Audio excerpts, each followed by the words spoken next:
Good evening, all the aspirants of APPSC Group 2.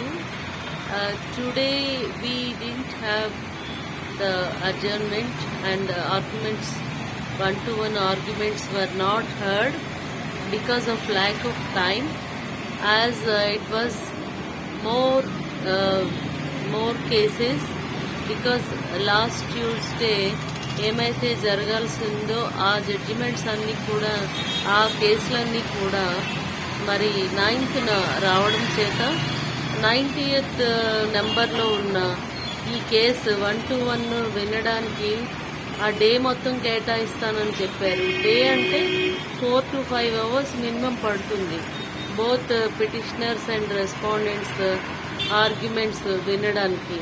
So ఈ పరిస్థితుల్లో మరి జడ్జి గారు ఇంకా టైం అనేది సరిపోని కారణం చేత ఆయన ఏం చేశారంటే 11th సెప్టెంబర్కి వాయిదా ఇవ్వడం జరిగింది. ఈ విధంగా మరి 11th సెప్టెంబర్న ఈ కేసు వాయిదా పడింది. దీని మీద చాలా హోప్స్తో మరి గ్రూప్ 2 అభ్యర్థులందరూ రాష్ట్ర వ్యాప్తంగా ఎదురు చూస్తున్నారు. మరి ముఖ్యంగా ఇంకొక విషయం ఏమంటే, తెలంగాణ పిఎస్సి టీపీఎస్సిలో గ్రూప్ 1 సర్వీసెస్ విషయమై ఒక సంచలనాత్మకమైన తీర్పు వెలువడింది. వాళ్ళు ఈ కండక్ట్ చేసిన ప్రొసీజరల్ ఇర్రెగ్యులారిటీస్ అన్నీ కూడాను సమర్థవంతంగా వినిపించడం జరిగింది.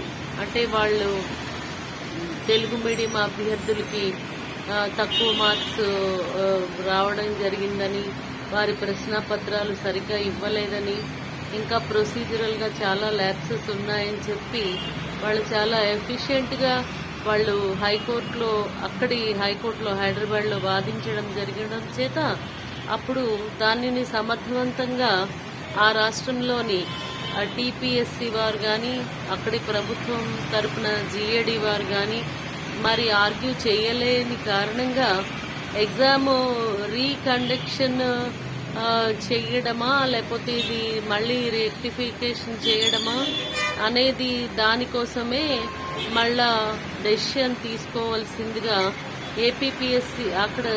టీపీఎస్సి వాళ్ళకే ఆ రాష్ట్ర హైకోర్టు జడ్జి గారు నిర్దేశించడం జరిగింది. ఆ విధంగా తీర్పు ఇవ్వడం జరిగింది. ఎందుకంటే వాళ్ళు ఎక్కడ కూడా ఏపీపీఎస్సిలో గ్రూప్ 2 అభ్యర్థులు కోరుతున్న విధంగా వారు ఎగ్జామ్ నోటిఫికేషన్ మొత్తాన్ని క్యాన్సిల్ చేయమని, మొత్తం ఈ ప్రక్రియ అంతా కూడాను స్టాప్ చేయమని ఏమీ అడగలేదు. కేవలం వాళ్ళు రిజల్ట్ని నిలుపుదల చేయండి, దీనికి తగిన పరిష్కారం ఇవ్వండి అని మాత్రమే అడగడం చేత వాళ్ళు రీఎగ్జామినేషన్ కండక్ట్ చేస్తారా మెయిన్స్ కోసం గ్రూప్ 1కి, లేదంటే మళ్ళీ దీన్ని రెక్టిఫికేషన్ ఏమైనా చేయగలిస్తే చేస్తారా అని మాత్రమే డైరెక్షన్స్ హైకోర్టు ఇవ్వడం జరిగింది. ఇది గొప్ప విజయంగా నిరుద్యోగులు 2 రాష్ట్రాల్లోని తెలుగు యువత భావించవచ్చు.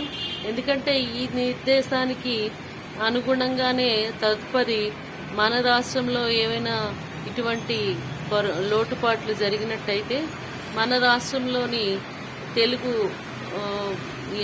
యువత కూడా మరి ఏపీపీఎస్సిని ప్రశ్నించడానికి, తమ న్యాయం నిలబెట్టుకోవడానికి, తమకు న్యాయం జరిగేటట్టుగా చేసుకోవడానికి అవకాశం ఉంది. కాబట్టి మనం ఈ విషయాన్ని అంతటిని కూడాను చాలా కూలంకషంగా గమనించి ఇందులో మరి ముందుకు వెళ్ళి భవిష్యత్తులో ఎలాంటి కార్యాచరణ చేయాలి, జడ్జిమెంట్ ఏ విధంగా ఉంటుంది అనే విషయం మనం వేచి చూద్దాం. ఇది 11th సెప్టెంబర్కి అనగా గురువారం నాడికి మనకి వాయిదా నెక్స్ట్ అడ్జర్న్మెంట్ ఇవ్వడం జరిగింది. అప్పటి వరకు వేచి చూద్దాం. Wish you all the success, all the best and good day for you. Like, share and subscribe Shyamla channel. Bye. Have a good day.